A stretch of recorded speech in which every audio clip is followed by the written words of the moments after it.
Rat nigga, and it's like that. Welcome back. We going into part two of Crazy D right quick. We finna see what's up with this nigga. Alright, last time we learned about how he got up with the group and shit and all of that. I was telling y'all about like Ice Cube going to college and shit. We finna get into part two of this shit, so we finna see what's up. We're having fun and they were joking around a lot. And yes, they were still joking around when they made Straight Outta Compton, but you can tell from album to album, Straight Outta Compton is a very serious album with a very serious message about society, about police, about corruption. Whereas the first album, it's more comedic. And I feel like the first album, it's like we're not quite there yet with what this group is meant to represent. All the puzzle pieces aren't quite there, and the message that they weren't as serious. So maybe they felt like Krazy D wasn't quite on board with the message they were going for when they were making the second album. Could that be possible? Now, my second point, and this is of course another theory only, I am a bit of a conspiracy theorist. Could it be that the other members of NWA sold their soul to the devil and Krazy D was not into it and he wasn't invited to be part of it, and that's why he wasn't around for that second album? Could it be that he wasn't going to be part of that camp because he wasn't down with the devil or whatever? Because to me, I believe that NWA would have been successful no matter what, even if they didn't sell their souls to the devil for fame. But they definitely got more press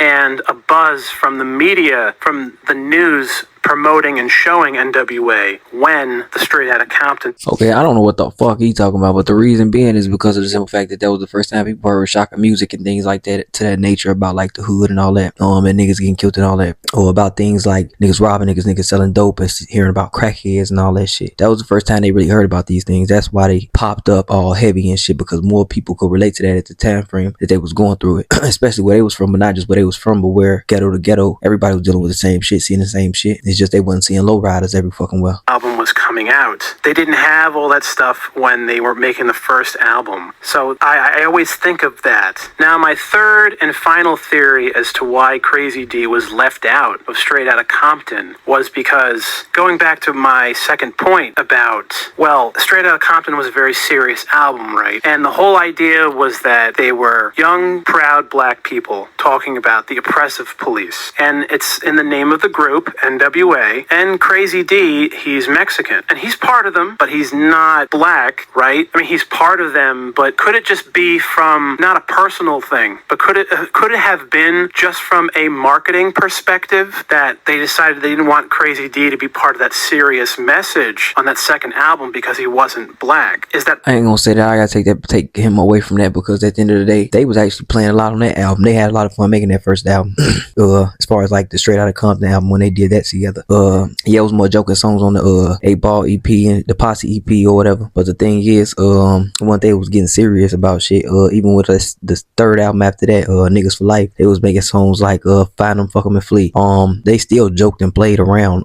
So I would probably say that much. It's probably because the nigga was Mexican and they called niggas with an attitude. And I don't think probably a lot of niggas would have been fucking with him like the same way. Possible? And if so, we don't know if that was a personal thing. Maybe it was, maybe it wasn't. And I'm not saying that Krazy D wasn't part of them, and he definitely was. He was part of their culture. He understood the oppression of the police in the world and everything. But who knows? Who knows what the disagreements were? Who knows if there was any? Did they just decide to let him go? Did he leave on his own? We don't have answers to any of these questions. When they started working with Jerry Heller, an old white man, and they were talking about how they were going to market themselves for that second album, could it have been that they were questioning this? I don't know. Now, also, I heard from some interviews on YouTube that from some people who knew Krazy D back in the day, they say that now he's just completely different. He has a wife, kids, or something. He has a different job. He's nothing like Krazy D like he was back in the day, where he was a little unhinged and everything and all that with the guns and all that kind of stuff. Because,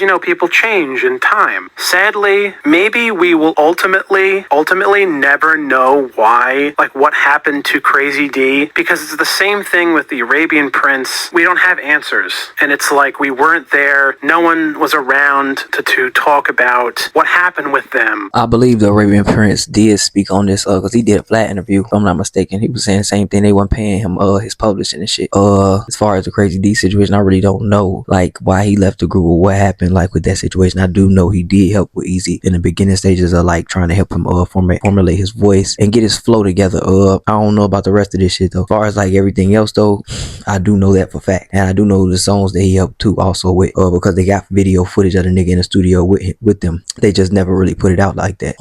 Same thing with the JJ Fast situation. They got footage with them in the studio working behind the scenes on the album for Straight Outta Compton, because they on that song where Ice Cube was saying I ain't the one, you feel me, and they the girls in the background talk. A lot of people don't know that part, but niggas really need to come out and do their own interviews and start speaking out on why the fuck they left the group, or even just this is why I hate when history get lost, because we really don't know what happened to this nigga. Niggas didn't even know he existed. I knew for a little bit of time, but I'm gonna say as far as Arabian Prince, I've been knew about the Arabian Prince. He on album covers, but I kind of know why he left. He said it was about money, because he actually said he worked on the JJ Fad album and helped with that Supersonic song, but he said he never really got paid from him or Dre. Why did they decide not to really make them be memorable characters to the group? Because I think Krazy D seemed pretty talented to me, and so did the Arabian Prince. And maybe they weren't quite on the same talent level as the other members of the group, but still they all contributed to the building blocks of what NWA became. And even if they don't want to acknowledge them as much, they should still be acknowledged. They are still part of the NWA legacy. NWA was not just those 5 guys and that's it. There was a whole